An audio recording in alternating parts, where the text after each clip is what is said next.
In nomine Patri et Filii et Spiritus Sancti. Amen. Que la grâce et la paix du Christ soient avec vous. Bon. Alors cette semaine, on a bien rigolé. J'ai pris mes pop-corn, je me suis installé et puis j'ai regardé les vidéos de Ayman. Alors, s'il y a un mot qui peut tout résumer de toutes ces vidéos, c'est catastrophe. Et je pèse le mot. C'est-à-dire que là, comme on va le voir, je vais donner un exemple. D'accord? C'est une catastrophe. Ce collectif n'a strictement aucune, je dis bien aucune, compétence. C'est-à-dire que je ne pourrais jamais, mais alors jamais les prendre au sérieux. Alors, comme vous avez pu le voir, cette semaine, ce collectif a fait plusieurs vidéos qui tentent, je dis bien qui tentent, comme on va le voir, qui tentent de réfuter ma position, réfuter mon argumentaire, me faire passer pour un menteur, un découpeur, un machin, enfin bref. Bon. Alors cette semaine, moi je me suis installé, j'ai pris mes pop-corn et j'ai regardé. Et qu'est-ce que j'ai vu? J'ai vu une catastrophe. Et plus Ayman faisait des vidéos, et plus c'était catastrophique. Alors là, dans cette vidéo, on va faire un petit exemple pour montrer en fait l'incompétence. C'est-à-dire que, en termes de crédibilité, vous valez 0. Dans la première vidéo, tu as tenté d'essayer de rattraper, en gros, le flagrant délit de mensonge que j'ai mis en avant. C'est-à-dire, en gros, tu avais dit que tous les juifs étaient d'accord. Il s'avère que non.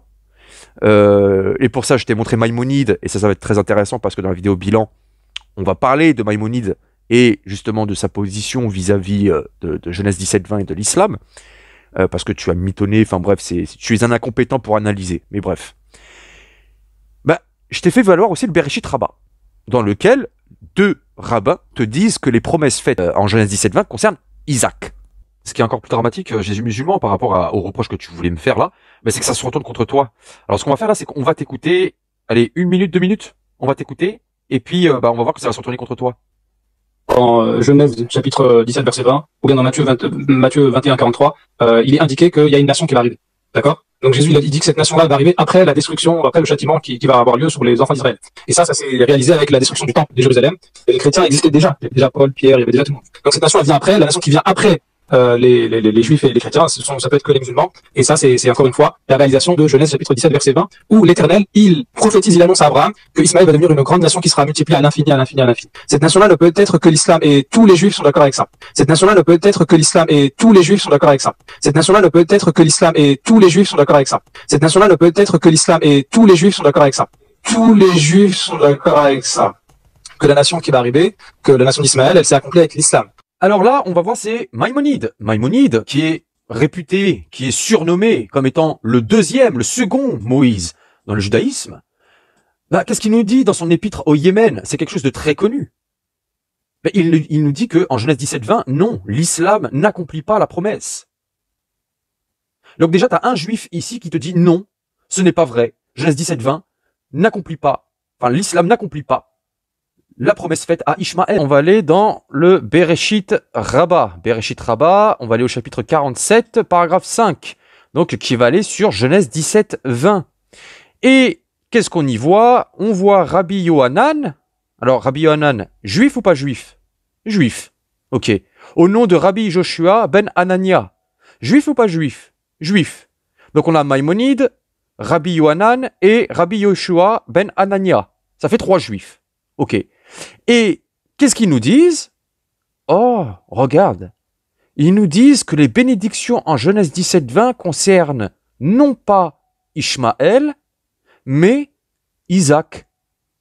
Donc là, on a 3 juifs qui ne sont pas d'accord avec la position traditionnelle musulmane sur Genèse 17-20. Donc tu as menti. Cette nation-là ne peut être que l'islam, et tous les juifs sont d'accord avec ça. En fait, toi, ce que tu racontes, c'est... n'importe quoi. Si t'avais été honnête, t'aurais pas caché ça. Et qu'est-ce que tu m'as répondu? Tu m'as dit, non, non, non, le Bereshit, on n'en veut pas, on veut des rabbins du post-islam. Ok, pourquoi pas? Alors qu'est-ce que tu nous fais pour ça? Tu nous ramènes le Chumash. Eh bien, il va y avoir une grande nation. Évidemment, nous, musulmans, nous croyons également au prophète Ishaq, alayhi salam, et c'est pour ça qu'on sait que l'alliance, elle va se faire avec Isaac, comme c'est indiqué dans le verset avant et après, et qu'Ismaël il va être mis de côté temporairement jusqu'à la réalisation de cette prophétie. Alors, quand est-ce que Ismaël est devenu une grande nation?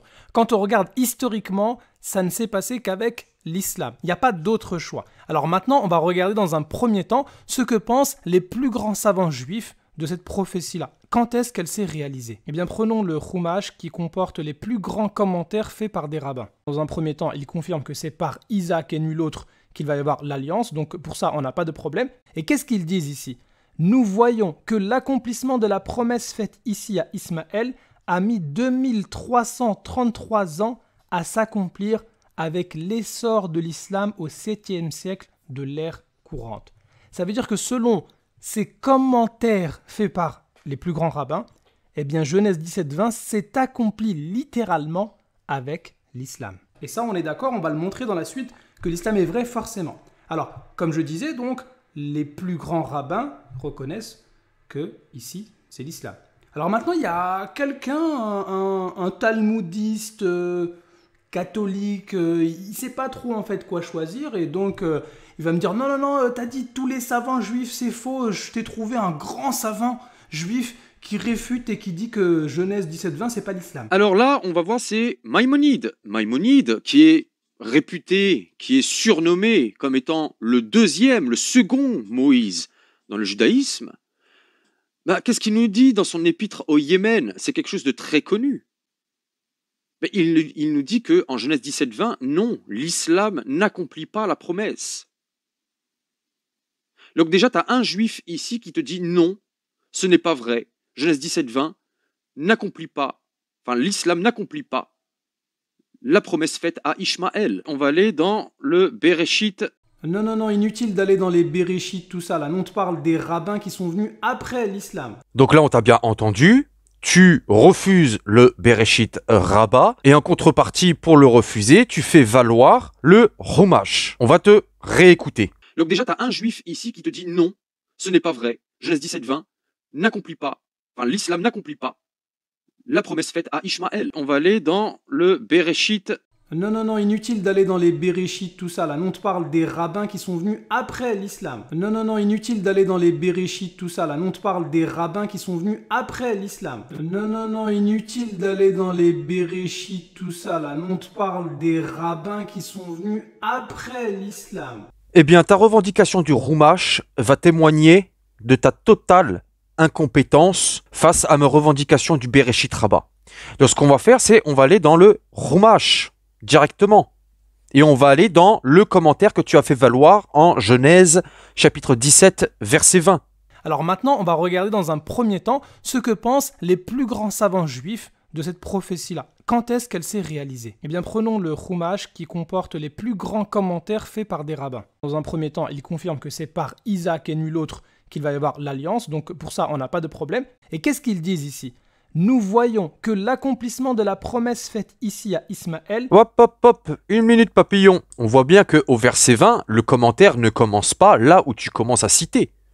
Non, juste avant. Tu vois où il y avait marqué 20, verset 20. Il y a quelque chose qui est là. Tu vois cette explication de Rashi que tu as voulu cacher par ton gribouillage en rouge à orange, etc. Et puis quand t'es passé du verset 19 à la citation que tu viens de faire là, que tu as gribouillé en rouge là. Entre les deux, il y a quelque chose. Alors, le problème, c'est qu'on a du mal à voir tellement tu as gribouillé. Donc, ce qu'on va faire, c'est qu'on va mettre la page en tant que telle du Chumash. Donc là, je viens de restituer la page telle que toi, tu l'as citée, telle que toi, tu l'as présentée. Donc, on voit bien qu'il y a un bon blanc entre le commentaire du verset 19 et la citation que tu fais. Mais qu'est-ce qu'il y a entre les deux? Ah, il y a un commentaire de Rashi. Donc, on va regarder ce commentaire de Rashi. Il est dit pour le verset 20, « Prince, la Torah emploie ce mot qui signifie également nuage à dessein pour sous-entendre que la progéniture d'Ishmaël jouera d'une période d'ascendance. » Donc, cette période d'ascendance, le commentaire l'explique avec la citation que tu as faite.